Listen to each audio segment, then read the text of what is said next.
નમસ્કાર, હું રાજ. આપ જોઈ રહ્યા છો સ્પાર્ક ટુડે ન્યૂઝ. નડિયાદ તાલુકાના સોડપુર ગામની પ્રાથમિક શાળામાં લાખો રૂપિયાના ભ્રષ્ટાચારના આક્ષેપો સામે આવ્યા છે. અગાઉ અહીં ફરજ બજાવતા મુખ્ય શિક્ષક નરેન્દ્રભાઈ પટેલ વિરુદ્ધ સરપંચ, એસએમસી સભ્યો અને શાળાના સ્ટાફ દ્વારા નાણાકીય અનિયમિતતા અને ગેરવર્તણૂક અંગે ઉચ્ચ સ્તરે રજૂઆત કરવામાં આવી છે.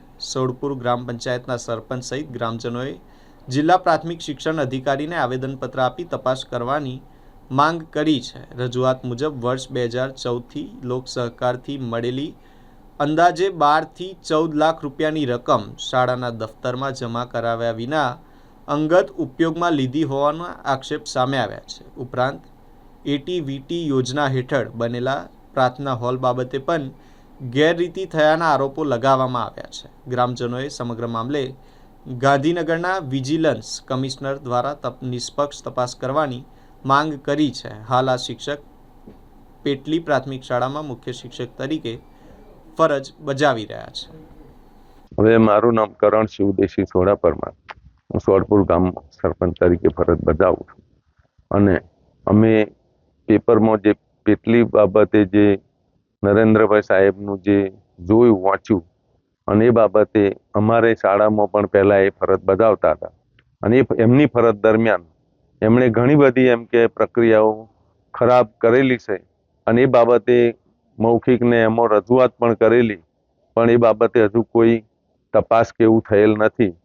અને એમના સમય દરમિયાન ઘણા દાતાઓએ દાન પેટે પણ રકમ આપેલી અને એ દાન પેટે આપેલી રકમમાં એમણે અમારે ત્યાં આગળ એટીવીટીમાં બનાવેલો શેડ એમણે એટીવીટીની તકતી તોડી નાખીને દાતાઓનો નામ ત્યાં આગળ એમણે દાતાઓની તકતી મારી દીધેલી છે. બીજું કે અમારે ત્યાં આગળ શેડની પ્રક્રિયા પછી શાળાની અંદર બ્લોક બેસાડેલા હતા અને એ બ્લોકની અંદર એમણે 80 બ્રાસ બ્લોકની ભાઈ પેલા એની જોડે બ્લોક બનાવનારા જોડે વાતચીત કરીને એમણે 80 બ્રાસ બ્લોક શાળામાં ઉતારવા માટેની કંઈક ગોઠવણ કરી હતી, પણ એમાં એસએમસી સમિતિના ભાઈ અધ્યક્ષ અને સભ્યોએ આ વાત જોણી કે ભાઈ અહીંયા આગળ તો સોડપુરમાં તો બ્લોક બેસાડેલા છે એટલે હાલ બ્લોકની જરૂર નહીં, એટલે ત્યાં આગળ અડધી ગાડી એમણે ઉતાર્યા બ્લોક અને બાકીના પાછા લઈ ગયા. હવે એ પૈસા એમણે ઉપાડી લીધેલા છે અને એ પૈસા આજ દિન સુધી હજુ પાછા શાળામાં જમા કરાયેલા પણ નથી. તે બાબતે પણ જો યોગ્ય તપાસ કરવામાં આવે તો ઘણું બધું પોલ ખુલે એમ છે. અમારી અંદર શાળાની અંદર સરકાર તરફથી બનાવેલા ઓરડાઓ એના બબે એમ કે દ્વાર બેસાડેલો હતો, બબે બારણો બેસાડેલો હતો, પણ હાલની પોઝિશનમાં એક એમની હયાતી દરમિયાન એ રૂમના એક બારણું તોડી નાખીને એમણે એને ચણીને બંધ કરી દીધેલું છે અને રૂમની અંદર એક જ બારણું અત્યારે ચાલુ છે. એમણે બીજી બધી ઘણી બધી એમ કે ભાઈ અમારે તો શિક્ષિકાઓમાં પણ એમ કે એક શિક્ષિકા બેન એમના ત્રાસથી કંટાળીને અહીંથી બદલી કરાવીને ગતો રહેલો અને ત્યાંથી ફરી આ સાહેબની બદલી નરેન્દ્રભાઈની બદલી બીજે થતો એ પાછો પણ એમ કે અમારી શાળામાં હાલ આવી ગયેલો છે. એમ કે આવું ઘણું બધું એમ કે એમના સમય દરમિયાન ઘણા બધા શિક્ષકો ઉપર, બહેનો ઉપર, બધા ઉપર ઘણો ત્રાસ ગુજારેલો છે અને એ બાબતે એમને લિખિતમાં અને મૌખિકમાં બધી રજૂઆતો કરેલી, પણ એમ કે એની આજ દિન સુધી કોઈ તપાસ થયેલી નહીં.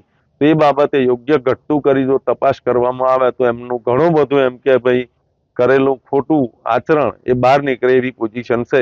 તો એની યોગ્ય તપાસ થાય એવી અમારી વિનંતી છે. પેટલી શાળામાં આચાર્ય અને શિક્ષકો વચ્ચે જે વિવાદ ચાલી રહ્યો છે એની માહિતી અમને વર્તમાનપત્ર અને સોશિયલ મીડિયા દ્વારા મળી છે. અમે ગઈકાલે 7 વ્યક્તિઓની એક ટીમ બનાવી છે, જેમાં ડેપ્યુટી ડીપીઓ, 2 ટીપીઓ, સીઆરસી અને બીઆરપી મળીને 7 વ્યક્તિની ટીમને અમે શાળામાં મોકલી છે. ગઈકાલે પણ સ્કૂલમાં આચાર્ય ઉપરાંત તમામ શિક્ષકોની તપાસ પ્રક્રિયા આરંભ કરી દેવામાં આવી છે. જે તપાસ પ્રક્રિયામાં કેટલીક બાબતો ખૂટતી હતી એના માટે આજે ફરીથી પણ ટીમ શાળામાં મોકલવામાં આવી છે. સોડપુરમાં આજ શિક્ષક, આજ આચાર્ય વિવાદમાં આવ્યા હતા અને તેની ખાતાકીય તપાસ કરવામાં 1 વર્ષ થઈ ગયો છે. એનું રિઝલ્ટ શું આવ્યું અને એનો રિપોર્ટ આવ્યો? ખાતાકીય તપાસ હજુ સુધી પૂર્ણ નથી થઈ. કારણ એક વર્ષ થયું છે સાહેબ, કેમ હજુ સુધી ખાતાકીય તપાસ એ વખતે લગભગ એક સાથે 5 શિક્ષકને આપણે બદલી કરી હતી, એટલે સ્ટાફ પૂરતો ઓછો હોવાને કારણે પ્રક્રિયા ચાલુ છે. ટૂંક સમયમાં પ્રક્રિયા પૂર્ણ થઈ જશે. થઈ જશે ટૂંક સમય. પેટલી શાળામાં સાહેબ પ્રવાસના મુદ્દે જે ઉચ્ચાપત કરી છે એ બાબતે તમે શું કહેશો? વિદ્યાર્થીઓ જોડે પણ 900 રૂપિયા ઉઘરાયા. એ તપાસની ટીમ હવે મોકલી છે, એમને અહેવાલ આપશે, બધું ચકાસણી કરીને એના આધારે આપણે નિર્ણય લઈશું. હાલમાં જે આ પેટીમાં જે વિવાદ થયો છે એમાં વિવાદ છે, આગળ શું છે, વિગત શું છે? સ્ટાફ અને ગ્રામજનો ભેગા થઈને એમને એક આવેદનપત્ર આપ્યું છે માન્ય જિલ્લા વિકાસ અધિકારી શ્રીને. મને એમને શાળાના આચાર્ય સામે વાંધો છે, એમની કાર્યપદ્ધતિ સામે, એમની નીતિ રીતિ સામે વાંધો છે, એટલે એમને આવેદનપત્ર આપ્યું છે. સામે મીડિયામાં જે ઘણા બધા અહેવાલો પ્રસારિત થયા છે એમાં બંને તરફ આક્ષેપ પ્રત્યાક્ષેપ થઈ રહ્યા છે, એટલે સમગ્ર શાળાનું નિરીક્ષણ હાથ ધરવું ખૂબ જરૂરી છે. વારંવાર આચાર્ય વિવાદોમાં આવે છે, તો આમની સામે કેમ કડક પગલા લેવામાં નથી આવતા? અત્યાર સુધી એને 1 થી વધુ વખત સજા થઈ જ છે.